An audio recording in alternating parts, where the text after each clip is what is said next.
باقي 3 أيام وينتهي السيزون، فإذا ما لحقت أدخل عرش خلال هاي ال3 أيام فراح تروح علي هاي اللبسة مثل حرامات تروح. وأنا هذا تقييمي وننطلق إلى العرش. طبعا الجيم الأول صارت موته غريبة، منين طلعوا ودوه عبالي بسوا.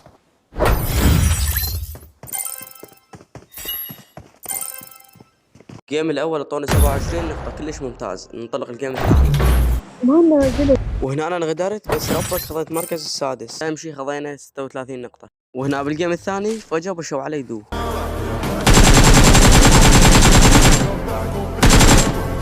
الأول اعطيته نوك فينش، راح ألعب للثاني بتكتكة، وحاليا هو قدامي بالبيت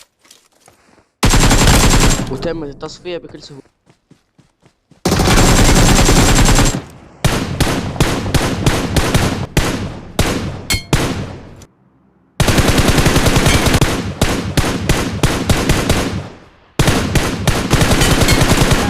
حاولت لكن ما قدرت، وطوني 44 نقطة كلش لو.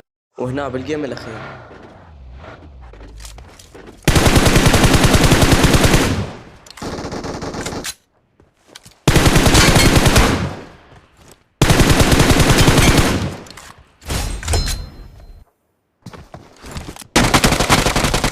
جي جي خذينا المركز الأول والحمد لله جبنا التاج.